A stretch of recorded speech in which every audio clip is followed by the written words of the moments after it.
few people are talking about what's happening to the female prisoners who are literally forced to live their lives with sex offenders who have declared themselves female 2 minutes ago, who are now coming into the prisons and raping these women. I think people ignore this because they're like, oh, they're prisoners. They're criminals. Okay, whatever. It's sad, but move on. No, these women, I saw a lawyer arguing and she convinced me that this is an Eighth Amendment violation of cruel and unusual punishment. You take a woman who committed a crime, and these aren't always, violent crimes that these women commit. Usually they're not. Maybe it's a drug crime, something like that. They have to go behind bars, and then you make them share a cell with a male sex offender who's convinced the authorities in places like Washington State, where you did your expose, that they're actually female. And then they get raped, and no one seems to care. So tell us about, we're going to play some clips, but tell us kind of what you've done here. Well, this is a breaking story today. The Department of Justice official is saying that Merrick Garland, Attorney General, is rolling over on this transgender policy called $1 Million Baby. So that means that men who are pretending to be women are going to female jails in order to, according to our sources, have sex with women. Men are, they keep their male genitalia and keep their testosterone, but say that they're women in order to intentionally impregnate females in a prison. So this is this is in many cases rape, in most cases rape, and they are then suing for $1 million. And according to this Department of Justice official who did not know that she was being videotaped, we released today, she said this is wrong. And Merrick Garland is sort of rolling over on this. Now, we don't know what the solution is to this public policy issue, but maybe it's separate prisons for transgender people. Maybe it's keeping people in the biological prison that they were born with. So this is a big story. And we went to Washington State, where a lot of these inmates are, and in this prison in Tacoma. We obtained footage of some of these women pleading through the plexiglass on these video recordings, pleading for help. And the prison, Megyn, in the video I released today, I went there actually on Sunday with my microphone and my cameras, and the prison officials drove onto the public area where I was standing across, and they said, "You can't be here." I said, "Well, I'm a journalist. I could stand here." So this was a product of a source who came to us with video recordings to OMG, and she's very scared for her life and terrified of retaliation. This is another situation in which the comfort of biological men takes precedence over the comfort and safety of women. These trans women, quote unquote, trying to get into the women's prisons are men. They're biological men. And so as not to hurt the feelings of these biological men, they force the women who have no choice about where they go to live with them. And some of these guys are sex offenders. It's absolutely outrageous. We reached out to this Washington prison, and we have a statement, which I'll get to in a second. The long and the short of it is they're not sorry. They're not backing down. They prize equity over all. But here's, just before we get to that, some of the setup. So here's James.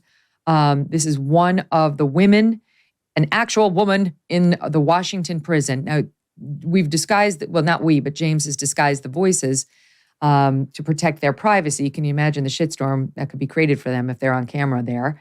So they're a little hard to understand. For the watching audience, we've verbated it on the screen so you can see. For the listening audience, I think you can understand it. Take a listen. So we have men rapists, men murderers, child rapists, men who have killed women and are in prison for raping and killing women who get put in our room.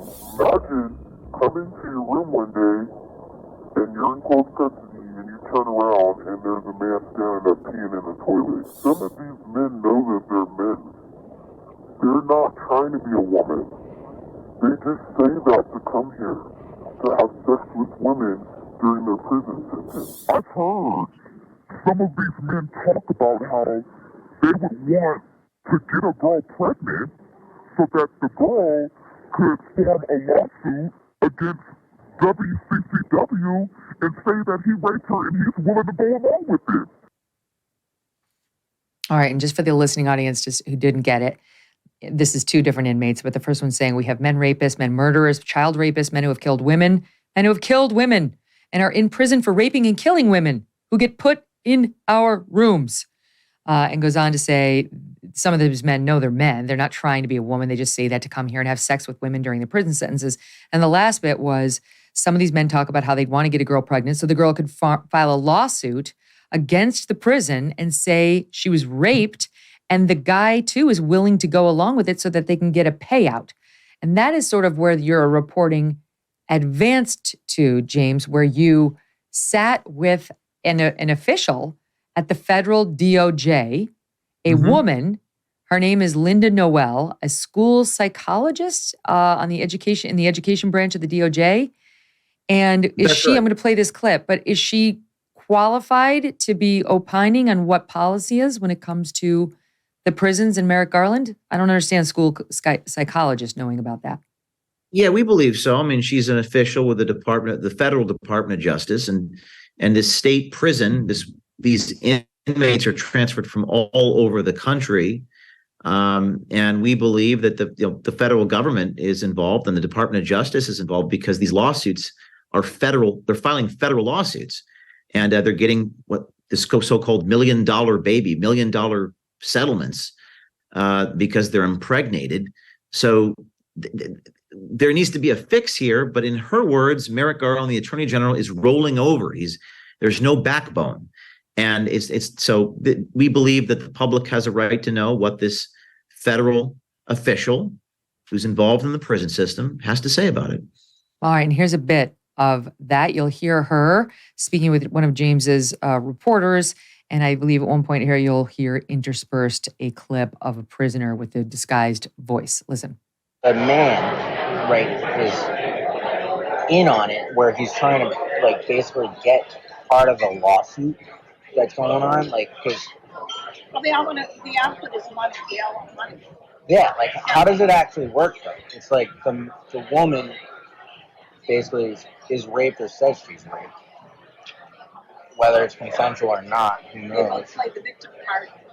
They would want to get a girl pregnant so that the girl could form a lawsuit against WCCW and say that he raped her and he's willing to go along with it.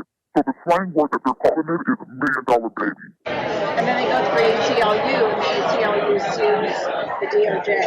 And the DOJ, unfortunately, under Merrick Garland, it rolls over. It doesn't want to go through the court, so they just pay people off. That's the bad thing. So the DOJ won't fight because it's easier just to pay the people off because the Biden administration favors this. What's that? The Biden administration favors this with the women being subjected to this. Well, it's I don't know if they favor it. I think that they're rolling over. It's a horribly complicated area that needs reform. And rather than actually address the issues, and I'm curious to see your statement because I didn't even get a statement. So I'm anxious to hear what the women's prison said. First of all, they start with, we're big fans of James O'Keefe. No, that's not. I thought you were serious for a minute. No, it says, the Washington State Department of Corrections strongly emphasizes the importance of inclusion and representation by recognizing the unique challenges that non-binary and transgender incarcerated people face. DOC takes allegations of crime seriously, and any person incarcerated here suspected of committing a crime is subject to the same laws and investigations regardless of where they were housed or their gender. It's our position that a person's right to safe and humane treatment does not change based on their gender identity. DOC continues to actively work with community outreach organizations to identify and address possible systemic issues regarding housing, mental health, and medical services for people who identify as transgender. We remain committed to the health and safety of all people in our custody. They go on to say, blah, blah, blah, blah, blah, pointing to a policy that reads, if people self-identify as transgender, intersex, and or gender non-binary, the policy provides detailed guidance on placement and programming. And they go on to say we have a team of people who will make the final placement determination after evaluating a healthcare assessment, a mental health assessment to figure out whether this person belongs in the man's or the woman's prison. Finally, for good measure, a common myth perpetuated about people who are transgender is that they will commit crimes of assault against vulnerable populations. This is not the case. So we should not believe the women who say they've been raped by trans prisoners because it's a myth, James. It sounds like a desperate statement. Look, you did the tough thing during COVID. You paid your people and you pulled your business through the pandemic. Now, doing that tough thing could qualify you for up to $26,000 per employee at covidtaxrelief.org. Government funds are available to reward companies with 2 or more employees who stayed open during COVID. It's not a loan, and you don't have to pay it back. It's like an allotment of money that's already there, sitting there. The program is complicated, but no one knows more about it than the CPAs and tax experts at covidtaxrelief.org. You pay nothing up front. They do all the work and then share a percentage of the cash they get you. Businesses of all types, including nonprofits and churches, can qualify, including those who took PPP loans, even if you had increases in sales. You did the tough thing for your employees during COVID. Let covidtaxrelief.org help get you up to $26,000 per employee. Visit covidtaxrelief.org. covidtaxrelief.org. covidtaxrelief.org. Hey, thanks so much for watching. If you like what you just saw, hit the subscribe button for more clips and full episodes.